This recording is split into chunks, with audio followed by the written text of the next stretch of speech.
Welcome. Now we'll move to the next level. Up to this point, you've learned how to filter deals. You've learned how to say, this is worth looking at, this is not. And here's the reality. Passing a deal forward does not necessarily mean that it's a good deal. It just means that it passed the first filter. Now the real question becomes, is this deal actually valid? And that's what this module is all about. We are now going deeper into market fundamentals, so market analysis, property evaluation, of course, identifying red flags early. Because strong operators don't just screen deals, they validate them properly. And this is where you stop surface level thinking and start making informed decisions. So let's get into it.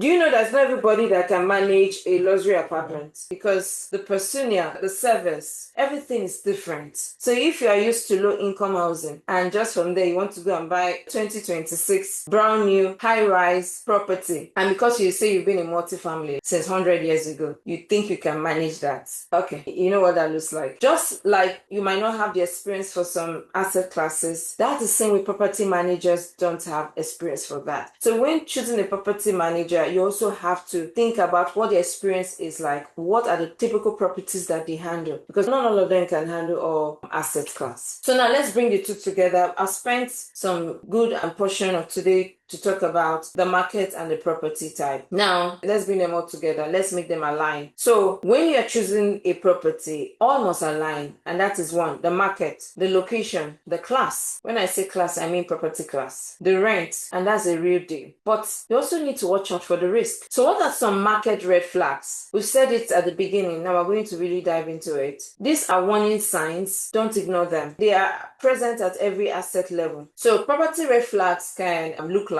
they increase execution risk, bad condition, weak tenant base, low demand, more effort, and more uncertainty. These are red flags that you should not ignore. Bad condition, weak tenant base, low demand. Yeah, those things are very, very, very important. Now let's think like an operator. Another thing you need to look at when choosing a market is not just the market, the property, those things that is good.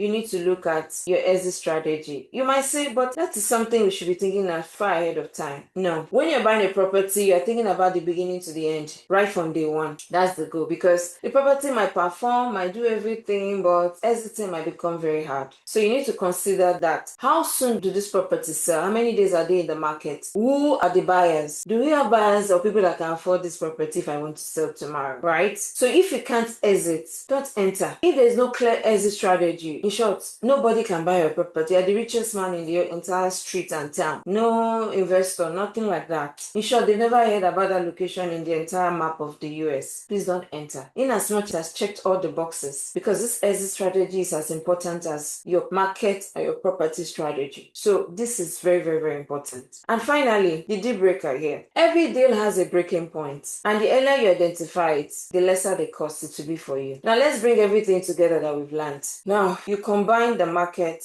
the supply, location, class, operation, rent, exits. This is your re-underwriting. So when you're underwriting, this is everything that you are putting on that spreadsheet. That's what I said. Spreadsheet is not your first thing. Your spreadsheet is going to address all these things. But if you don't know these things, how will you know when your spreadsheet is not addressing it? So that's why I said spreadsheet is still down the line. Not now, because you have to consider the market you're buying your property from. What's the supply like? What's the location like? What's the class like? Operations. Like the problem I'm seeing in my PA market is that on a normal day, if I had that problem in a property like Dallas, what I would do is I'll be firing them like maybe every month, because they can stress someone. But one of the problem, you enjoy the market, everything is fine. We have operational problem. They have half-baked property manager. It's like a problem. Even the property manager they had to unlearn, to relearn. I literally was indirectly training them to learn how we do things. They were used to multiple, like if you have a property, you have the accounting department, you have the make-ready department, you have the CapEx department, you have the customer care department. All these things for me are bottlenecks. This is a role of one or two people, and I'm having like a whole department, like 8 departments handling them. Nobody will work. I've seen that over and over again. So that was their system, and they use that system even if it's 500 units, even if it's 1 unit. That's their system. I had to tell them, if you want to work with us, we can't do that. We operate in a different level. We have to have team on ground for this size of property. You guys are in the office, but we have to have the regional coming. So we have to teach them the process. So operations is very important. Not every market has the right property management. If you don't know, the reason why I can do that is because I started as a property manager. So if they are open to learning, I can teach them what exactly I want my thing to be done. But not all of them are open to it,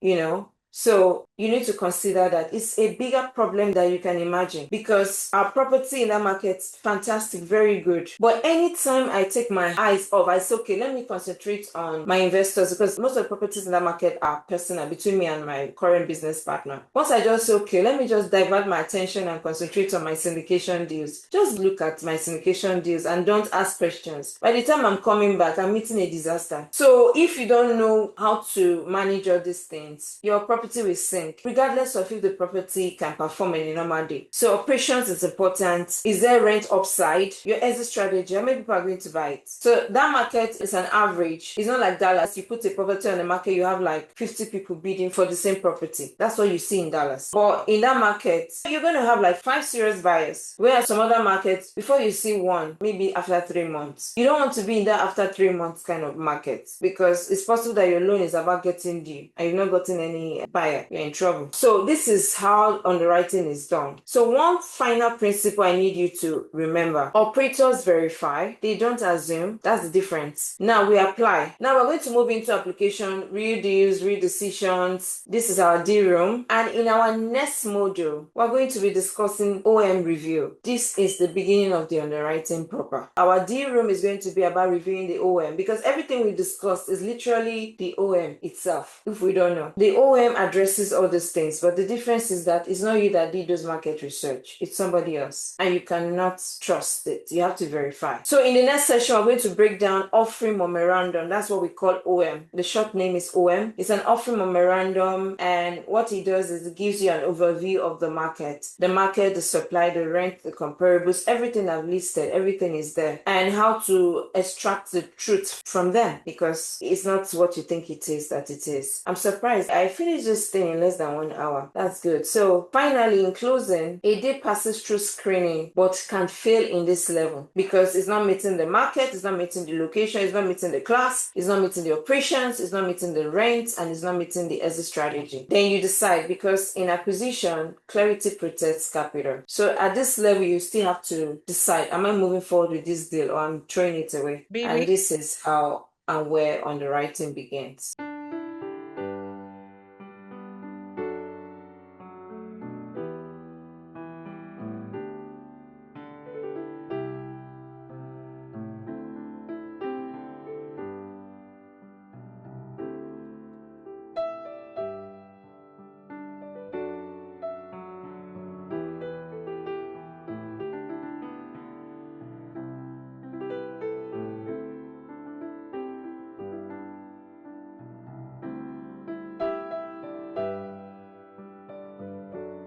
Yes, it's true reports. So you can get these reports from Costa, from Yadi, from Crexy. Sometimes they don't update this thing real time. So in as much as you're looking at those things, sometimes you need to do some footwork and verify yourself as well. But to a large extent, for very familiar markets, they are not too far off. But for markets that people don't really know, they can be far off. Because Costa almost made us not to invest in a deal, because they told us the market was declining. In short, it was all bad. I remember when I was looking at it and I shared it with some prospective partners, and they were looking at it and they saw red. In 5 years, the market will decline by 5%. In 2 years, in short, it's declining, it's going down like this. When they saw it, someone else said, baby, sorry, I can't. I see it here, I'm like, guys, I've been to this market, I did my foot, I used this leg. I went as much as a city, because the market is such that there's a government department that if you're coming in as a business person, you must go through them. So they know the businesses that are coming in, they know the businesses that are leaving. So once I know the population that are likely to come, and I know the businesses that are coming in, because if a market like Amazon is coming, Amazon requires a lot of people. I know that they're looking for at least 500 to 800 or 1,000 workers or more will be on that place and all that. So it might just require you also verifying things yourself, because I almost said no to a deal because of Costa. And I've been in that market now for more than 7 years now. I'm still waiting for the decline that they said will happen. It has not happened. So another person said also most new builds would usually charge higher rent. Not literally, not even in this time. So let me tell you why. Do they really compete with much older assets? That's the problem. They are competing with older assets. Funny enough, they are not charging higher rent because they want to fill up, especially the new ones. They are giving massive discounts. Some of them 5-month concessions, 3-month concessions. Imagine you are in a 1985 building and you are paying 1,800 and there's just one new property just beside you and they're telling you 5 months concession. If I'm the one, the way I will run there because I'll look at it 5 months. Even if their rent is 3,000, the 5 months I did not pay, I did not lose either because I have brand new property, brand new everything, everything looks good. So no, that's not what we are saying right now. Yes, in the future, once they are stable, they start optimizing. We spoke about that. Oh, you guys, I don't know if some of you are attending our asset management, because we talked about stability. Stability is not where you increase rent, because new builds, most times they want to be stable, and after being stable, they want to sell. So it's not the new buyer that wants to start optimizing. So most new builds nowadays are competing with older properties, and the competition is real, very real. And that's why I didn't invest in one. There's a deal I told you that I liked it. There's a brand new property closed, and the seller, the investors were on his neck for him to sell because the deal was not performing. The deal was 2024, and the guy was all in terms of cash, 18 million for a 95 units. But I did the underwriting and the deal was 15 million. And the guy, he didn't come to terms. He was like, 50 million, I spent 18. Who's going to pay for the remaining 3 million? I'm not even saying profit now, I just want to break even and get out. And I told him, sorry, it is what it is. And that property just beside it, there's a 1985 that's been very stable. It's there. So people like me were pricing it down, giving low offer because one, the property itself is not occupied. It's new, so they're filling up, but they want premium amount to sell with the promise that you fill up when you buy it to be easy. No, we don't want assumption. Let me buy it for what is worth today, because even if it's a brand new property and it's zero renter, that means the property is valueless. And that's what I told them. It's worth 15 million. And they refused to sell. In short, I remember the broker, I think he abused me on the phone. It cost me out. And that's how we stopped talking, and that was it. And that property did not sell for 1 year, and it sold last year. And while it was still in the process of under contract about selling, the property that was 1985 has been stable. Guess what? The seller knew that this is trouble for me. How will I compete with a property that is giving 3 months or 5 months concessions and their rent is like my own? We are charging the same rent. So even after the concession, the rent I'm paying is what the others will be paying. So the owner decided to put his own on the market. So I didn't know that was the property I was underwriting until I went there. So when I went to that property, I was like, oh my, this is the brand new property and this is the comparable I was comparing it with then. Now it's the reverse. So I said, okay, let me not still say no. Let me still go and see what that looks like. And that was how I went back. I did my underwriting. I saw a decline in rent because those ones are massive. They're doing massive, aggressive marketing. So it's impacting them. So they have to start doing some concessions, reducing their rent so that they can accommodate the change. But the seller was very, very intelligent and very, very wise. He just knew when to sell. Immediately put it on the market. And I took the deal under route. The risk is that it's going to decline. It's going to stable out later on, but do we have the bandwidth? How long is it going to take to do that? And I gave it to my property manager. I said, I want to see underwriting on this. They did. And we came up with the same thing. They said the rent is declining and all that. And the market competitor is really pulling them down. So I walked away from it. They were looking for 15 million for that older one. And I told them I was going to offer, I think 11 or 10.5. And my broker was like, baby, don't worry. The seller will not sell. Thank you. And I said, no, thank you. Because I will not buy for 15 million. And he said, yes, I know you will not buy for 15 million. And all that. He said, I'll be surprised if you do. Imagine, this is my loan broker. He knew that deal was not good. But when I said I wasn't going to buy it, he said, yes, I knew that you will not buy it. And funny enough, if someone I believe that knows a lot about multifamily closed on the deal last year, and he closed for it for 15.5 million, I was like, maybe I'm not seeing where, maybe because it's someone that if he brings a deal, I will look at it and say, let's work. That's how much I look at him. But unfortunately, he did that, and I'm wishing him the best. I don't know, there might be different outcome. I'm not saying the deal will not work. It's going to work, but the short term, they're going to compete until there's an absorption that will not. So yes, new builds are competing with older properties, and other properties will suffer for it, because who doesn't like creme de la creme? Everyone loves something new for a discount, yeah.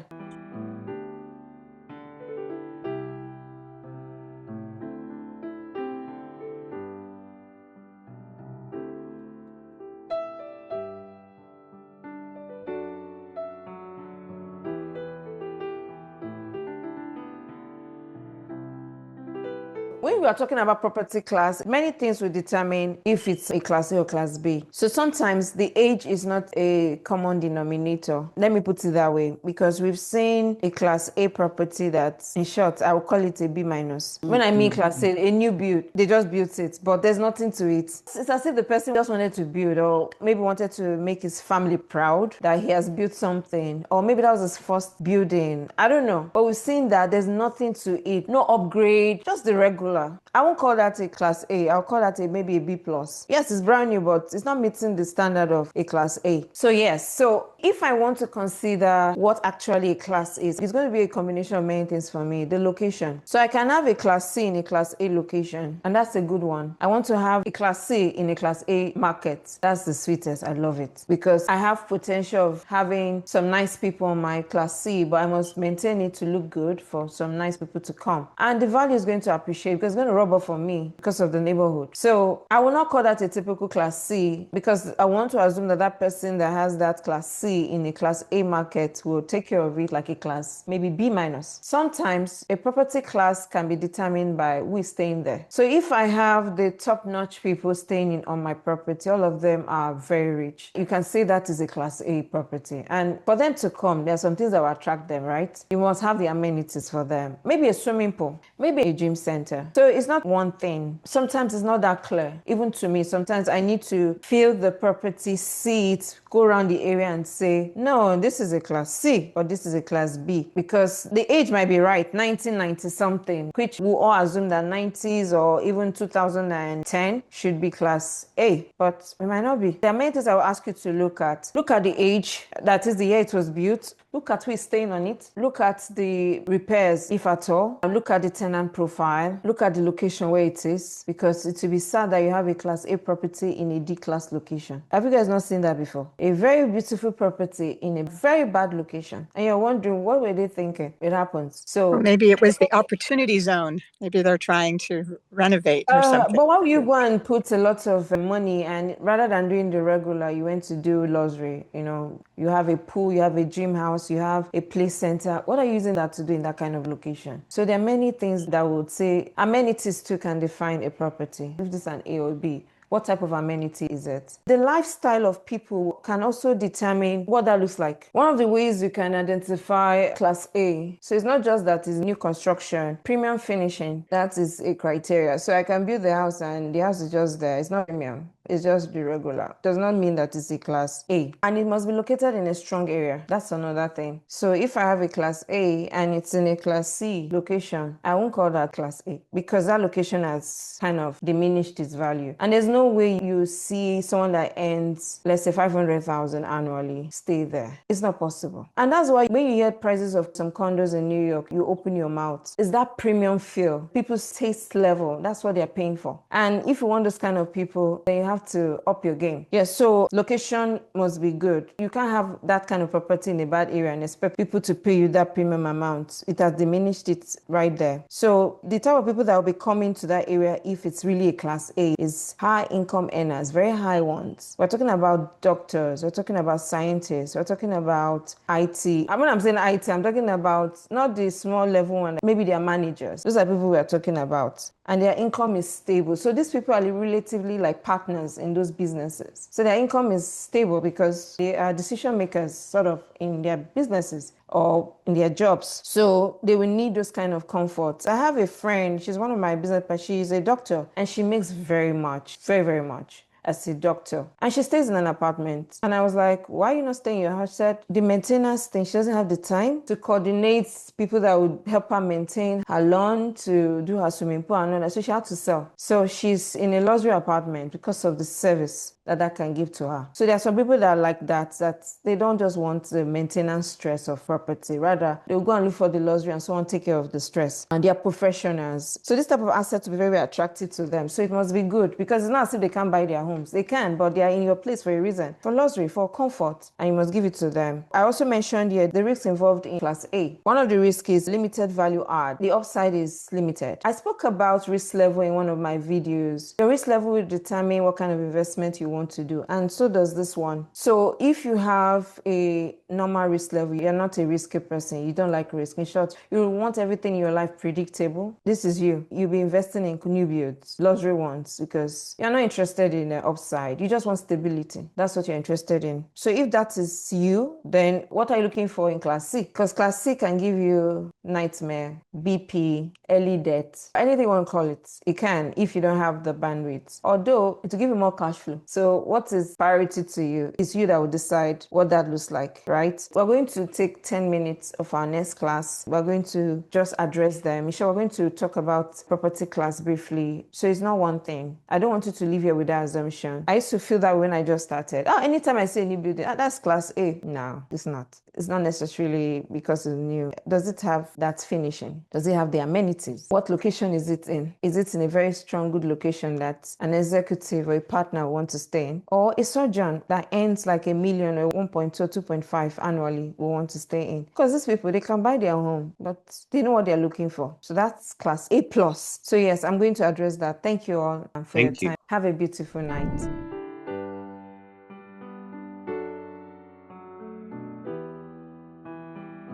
Interesting model, right? So let's bring this all together. In this session, we covered how to analyze the market properly, how to evaluate a submarket, how to assess a property fundamentals, and definitely how to identify red flags early. And here's the key takeaway. A deal that passes screening can still fail validation. And this is where investors make mistakes. They move too fast, they assume too much, and they overlook risk. But strong operators slow down here, not to hesitate, but to validate. Unlike the buy bust stage, this is different from the model one. That had a lot to do with speed, but this is different. This is a period you slow down. It doesn't mean that you're hesitating, but you're actually validating. Because once you move forward from this stage, you are committing. So your job here is simple. Don't just like the deal, but confirm the deal. Now that we've gotten that out of the way, now let's move into the deal room. And let's see how you can apply this into real scenarios. Don't worry, we'll be here to support you. I'll see you in the door. Bye for now.